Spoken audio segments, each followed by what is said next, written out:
নমস্কার বন্ধুরা, আজকে আমরা এই ভিডিওতে WBCS এ আসা লাস্ট 20 ইয়ার্সের ইন্ডিয়ান পলিটি থেকে কিছু কোশ্চেন্স আজকে আমরা এখান থেকে জানবো। সবটা নয়, just from the chapter Indian judiciary এখান থেকে যে সমস্ত কোশ্চেন্সগুলো লাস্ট 20 ইয়ার্সে এসছে সেগুলো আজকে আমরা এখানে জানবো। তাহলে চলো আমরা শুরু করছি। এক নম্বর এখানে কোশ্চেনে কি আছে, নাম্বার 1-এ আছে জাজেস of the supreme court in India retire at the age of. Supreme কোর্টের বিচারকরা কত বছর বয়সে রিটায়ারমেন্ট নিয়ে নেন?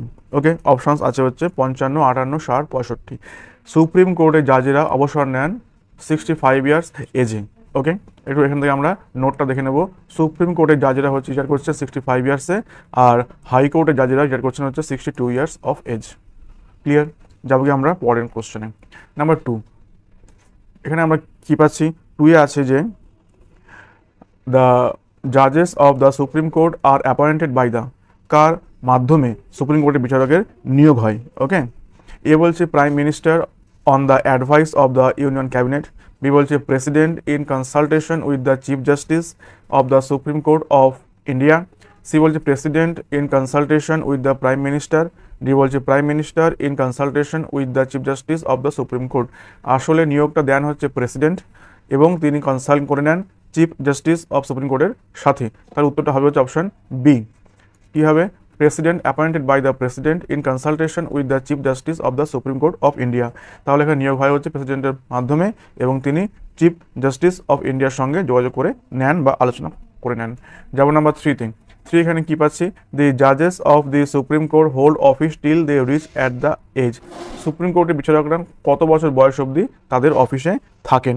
একটু আগে এটা আমাদের রিপিট হচ্ছে, এটা হচ্ছে অবশ্যই 65 ইয়ার্স অবধি সুপ্রিম কোর্টের জাজেরা ওনারা কর্মরত থাকেন। ওকে, যাবো নাম্বার 4-এ। এখানে আমরা কি পাচ্ছি? 4-এ আছে the supreme court of India consist of the chief justice and. Supreme কোর্টে চিফ জাস্টিসের সঙ্গে আর কতজন জাজ থাকেন? এখানে যে অপশানসগুলো দেওয়া আছে 25, 10, 9, 7, এগুলো একটা এখানে ঠিক নয়। ইম্পর্টেন্ট পয়েন্টটা এখানে আমরা দেখে নেব। অ্যাট প্রেজেন্ট দেয়ার আর 31 জাজেস in supreme court including the chief justice of India. বর্তমানে চিফ জাস্টিস সহ সুপ্রিম কোর্টে মোট জাজ আছেন 31 জন। Okay, the power to increase the number of জাজেস in supreme court of India is vested in the parliament. অর্থাৎ এই যে জাজের সংখ্যা যে বাড়ানো যায় এই ক্ষমতাটা দেওয়া আছে পার্লামেন্টের উপর। পার্লামেন্ট চাইলে পরে জাজের সংখ্যা বাড়াতে পারি। ওকে, যাবো কি আমরা আমাদের পরের কোশ্চেন। উত্তর হচ্ছে 31 জন। যেমন নাম্বার 5-এ। এখানে আমরা কি পাচ্ছি? Who is the final authority to expound the meaning of the constitution. অর্থাৎ সংবিধানের মূল যে অর্থ, কে সর্বশ্রেষ্ঠ মানে সর্বোচ্চ তার ব্যাখ্যাদায়ক হবেন? কে আলটিমেট কথাটি আর কি বলবেন যে এটাই হচ্ছে সংবিধান?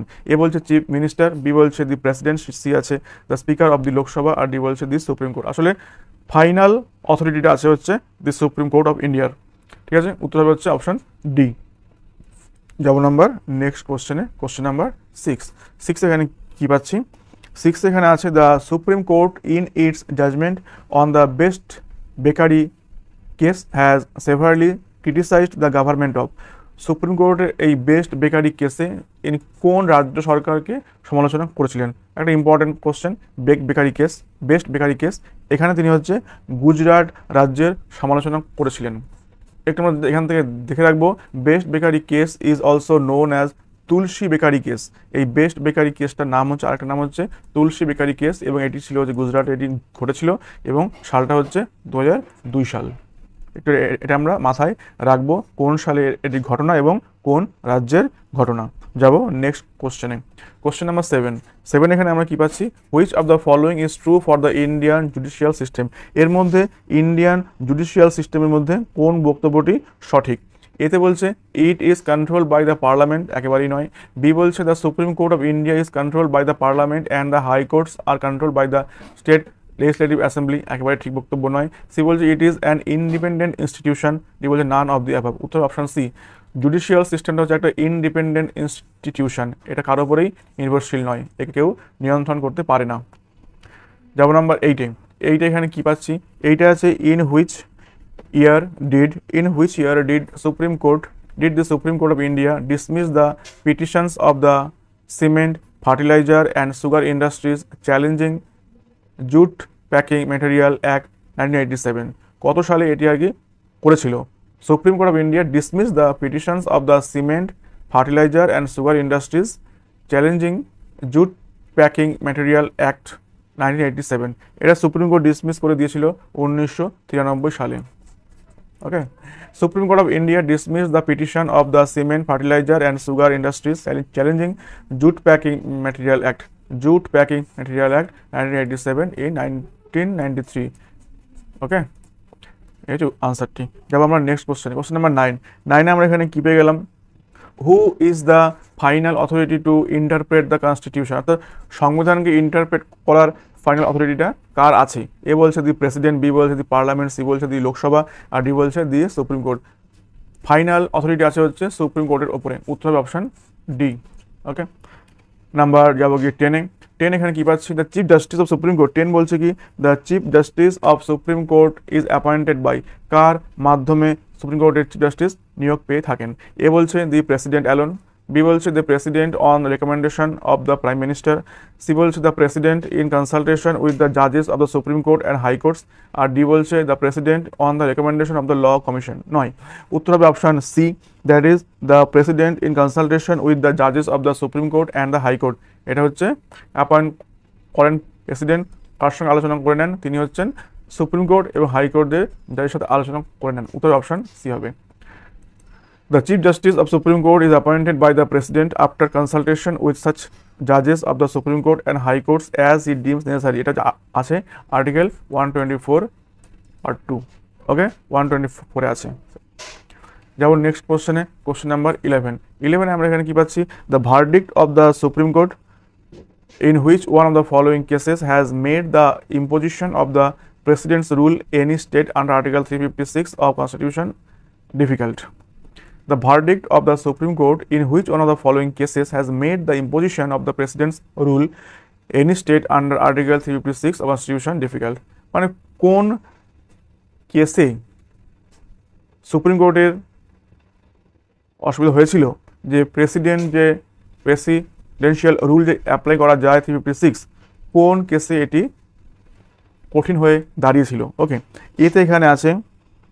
এতে আছে A K Gopalan versus union of India, B বলছে S R Bommai and union of India regarding the state of Karnataka, C বলছে Kaveri water dispute case between the two southern states, আর ডি বলছে none of the অ্যাভাব।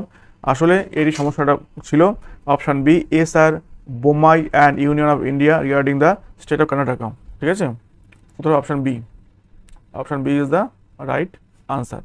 Okay, the verdict of the Supreme Court in which one of the following cases has made the imposition of the President's rule any state under Article 356 of Constitution difficult. ঠিক আছে, একটু আমরা এখান থেকে দেখে নেব। S R Bommai versus union of India 1994 এর এই ফ্যাক্টটি upheld the validity of proclamation of President's rule under Article 356 in MP, Himachal Pradesh and Rajasthan on the ground that secularism is a basic feature of Constitution, but the court did not uphold the validity of imposition of the President's rule in Nagaland, Karnataka and Meghalaya. একটা point একটা আমরা অবশ্যই খেয়াল করে রাখবো, important notes বলে। S R Bommai versus union of India 1994 upheld the validity of proclamation of President rule under Article 356 in MP, Himachal Pradesh and Rajasthan on the ground that secularism is a basic feature of Constitution, but the court did not uphold the validity of imposition of the President's rule in Nagaland, Karnataka and Meghalaya. ওকে, এই ছিল আমাদের বিষয়টি। যাব আমরা next question number 12 এখানে আমরা কি পাচ্ছি, 12 আমরা এখানে পেয়ে গেলাম যে the mark correctly the precise meaning of the term হেবাস corpus. এই হেভিয়াস কর্পাসের অর্থ কি?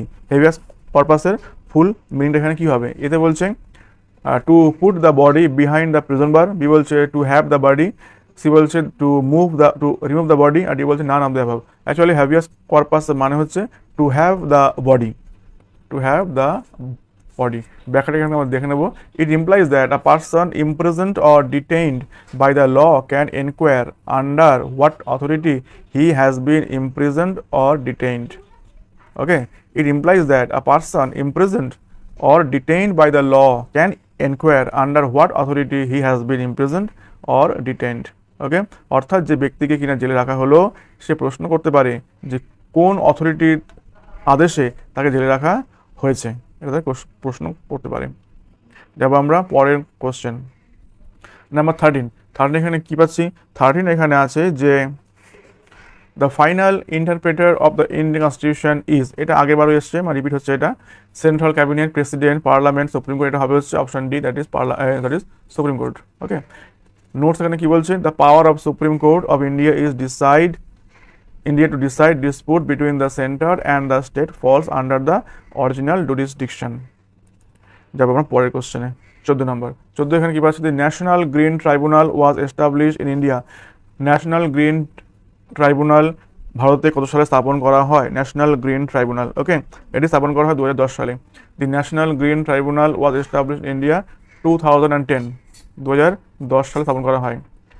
নাম্বার 15 এখানে কি আছে?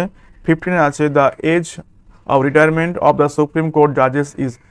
কত বছর বয়সে জাজ রিটায়ারমেন্ট করেন? উত্তর হবে অপশন বি, 65 ইয়ার্সে সুপ্রিম কোর্টের জাজেরা রিটায়ারমেন্ট করে থাকেন।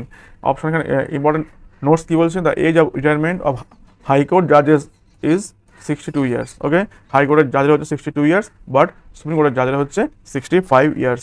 যাবো আমরা পরের কোশ্চেনে, নাম্বার 16 এখানে কি পাচ্ছি? In India, the federal court was constituted by an act of, federal code কোন অ্যাক্টের মাধ্যমে স্থাপন করা হয়? 1891, 1909, 1919 and 1935।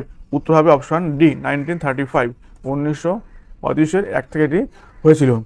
The federal court was constituted by an act of 1935। The Federal Code of India was established in 1937 under the provisions of Government of India 1935। তাহলে পরে Act of 35 R Federal Code of India was established in the year 1937 under the provisions of Government of India 1935। ওকে, তাহলে আজকের ছোট্ট ভিডিওটি এতটুকুই ছিল। তোমরা জানিও আমাকে একটু কমেন্ট করে এই ধরনের ভিডিও তোমাদের আদৌ কোনো উপকারে আসছে কিনা, আমার একটুখানি জানিও। আর এতক্ষণ আমার সঙ্গে থাকার জন্য অনেক অনেক ধন্যবাদ। Thank you so much, thank you.